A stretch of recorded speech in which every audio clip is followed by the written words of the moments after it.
Hello students, welcome back to the class of English Literature. How are you all?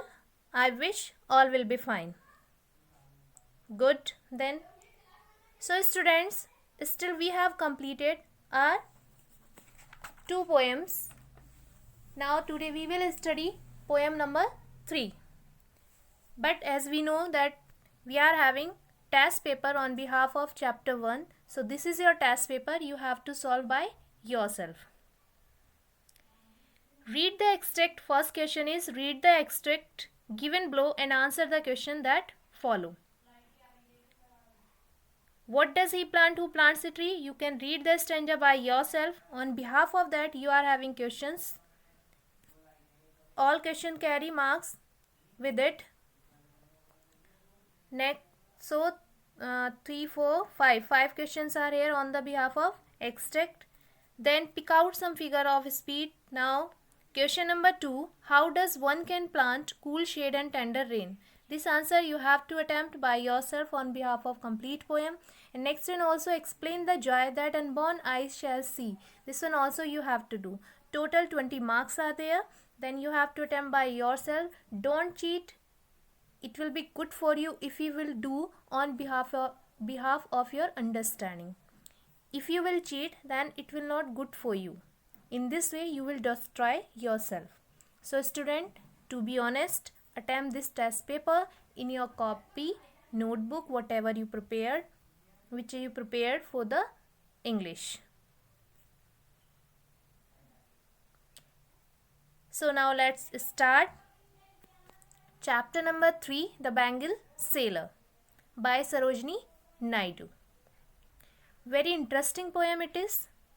As Sarojini Naidu has written this, language is very easy to understand and I hope you will enjoy this poem too. The Bengal Sailors by Sarojini Naidu.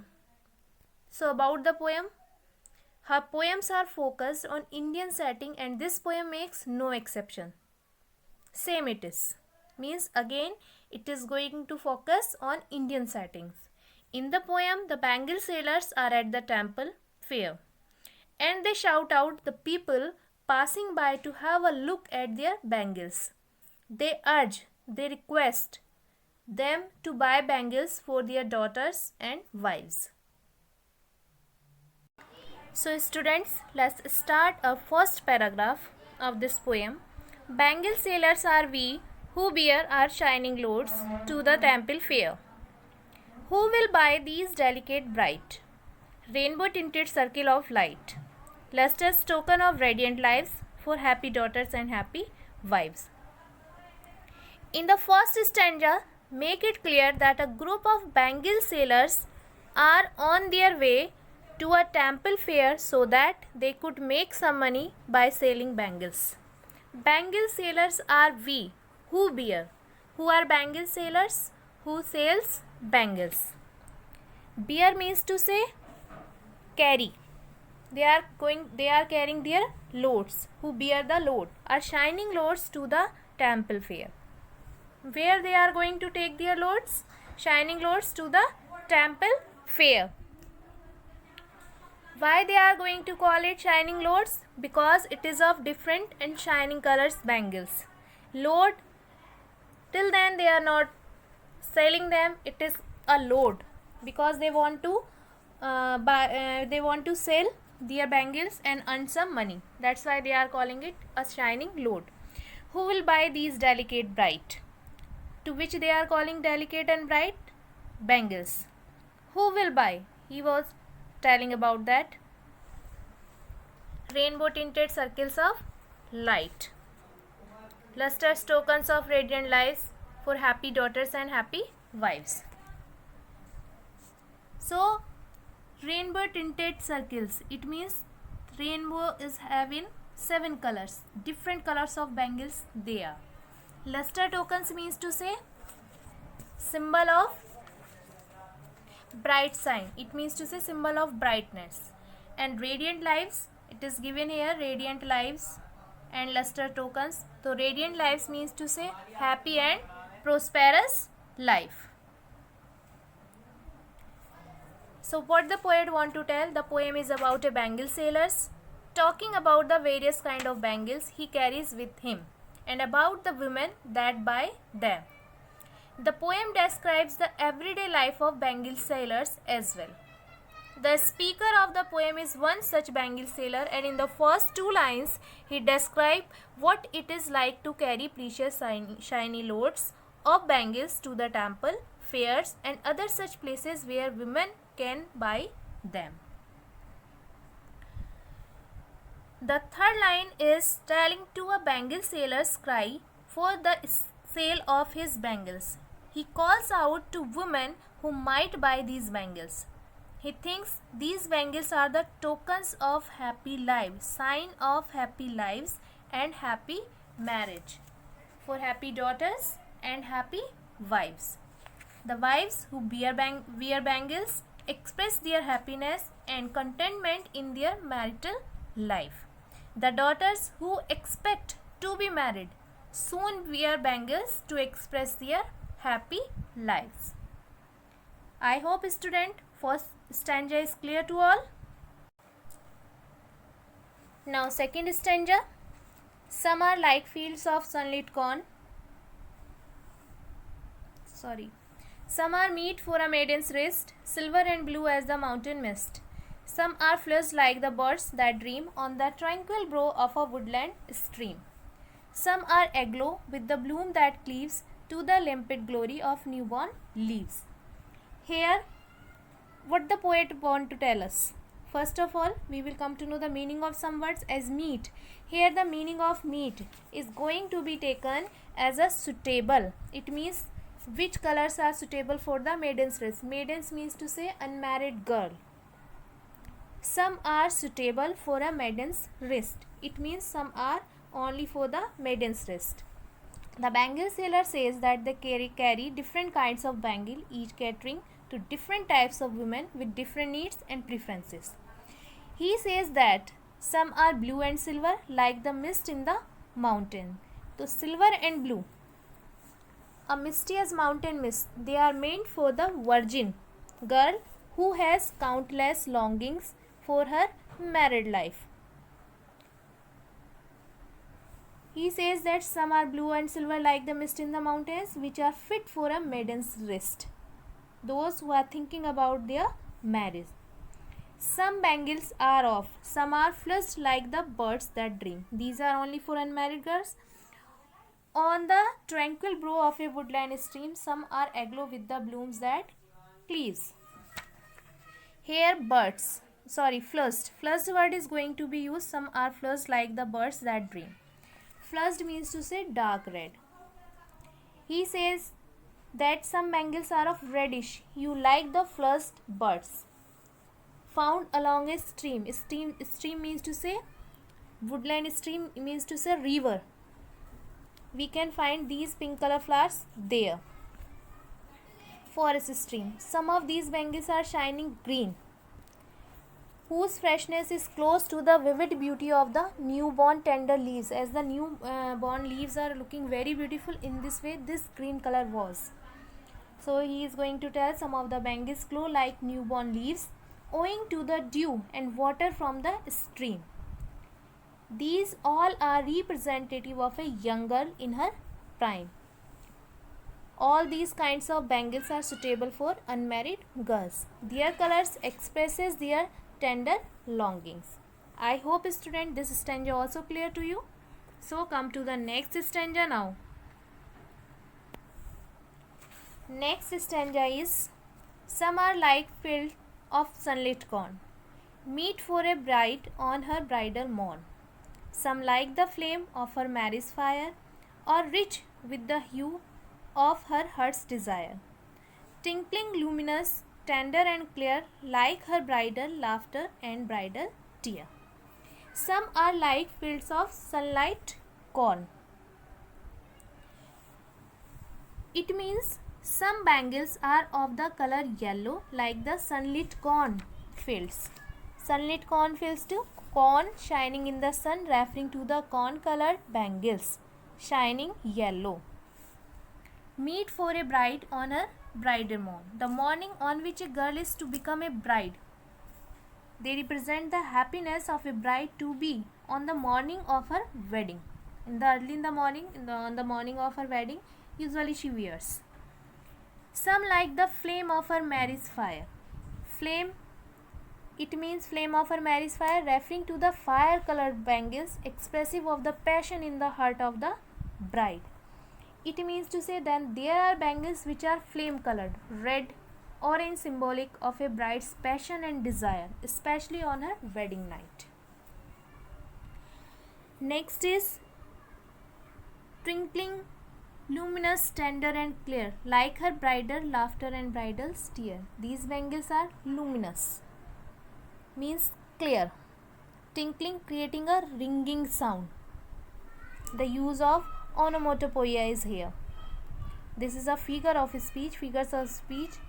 So it makes sound of this. Hue means to say HUE. Here it means to say color. Flame already I tell you. And tinkling means to say creating a ringing sound. And tender, luminous means to say clear, and tender means to say, what is the meaning of tender is delicate, and clear is clear.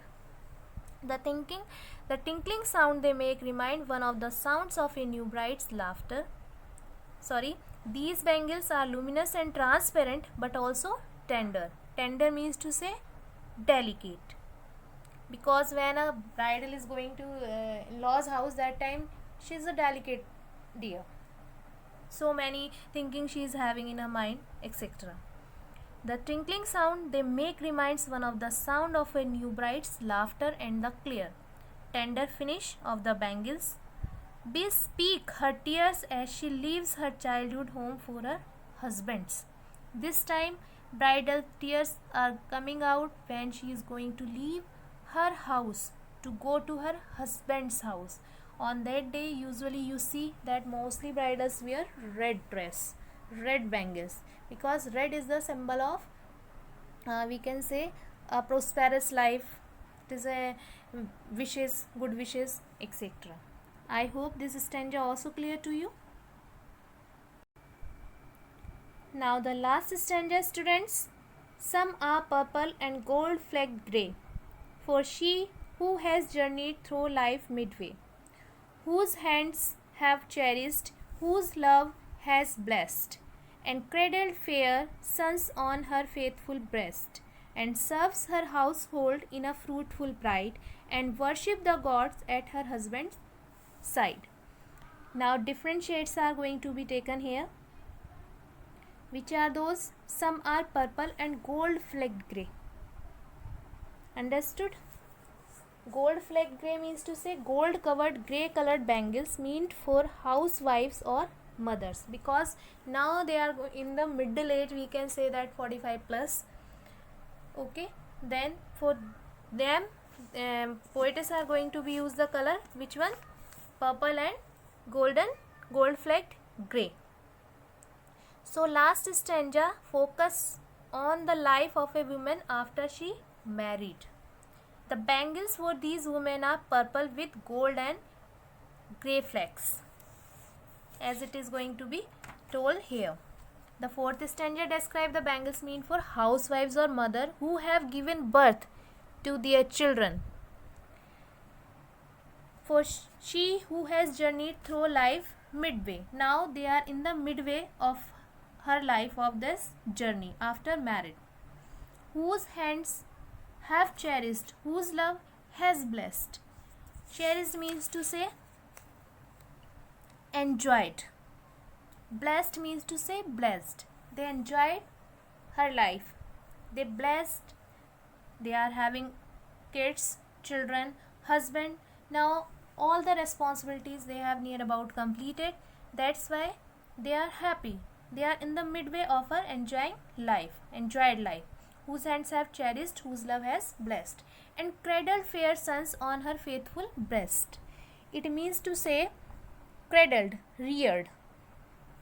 Now they are representative of a woman who is middle-aged or who have reached to the midpoint of her life, where she has reaped the rewards of her strife. This is the age when she has already bore sons and is proud of her life as she supports her husband,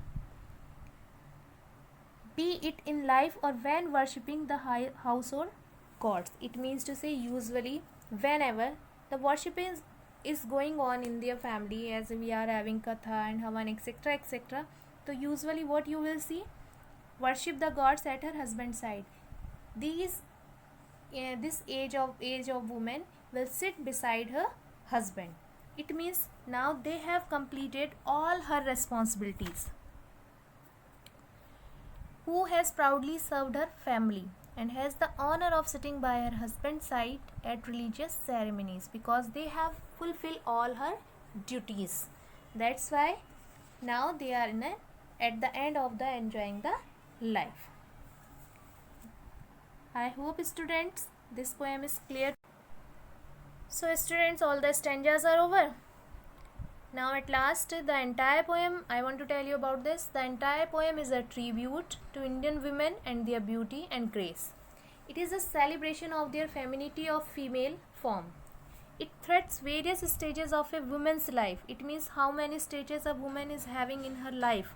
These are going to be explained here. As first one is unmarried girl, another one bridal, another one already completed mid means half of the life after marriage and completed all her duties. So how many stages are there of a woman's life and into the culture wealth of India. It also acknowledges the part of Bengal sailor in the customs and tradition of India. I hope you enjoyed the poem. Very easy it is. If you will read it again, then everything will be clear. Further you are having any query, then you can use comment box. No problem is there. We will solve this problem. What type of Bengal poem is a Bengal sailor? So already in the beginning I told you, but again I am going to tell you. The poem The Bengal Sailor is a lyric poetry with a charming musical quality. The entire poem has a structure where each stanza focuses on a particular theme. The first stanza depicts the merchants touting at the temple fair to attract the attention of the people passing by. Now homework. In homework you will complete your workbook. I hope rest how many poems these are over. You have completed the work. So thank you students. Stay home, stay safe, enjoy the time, but keep in the touch of study. Don't waste your time. This is your precious time, first time you are getting, so don't spoil your time. Use it. Thank you very much.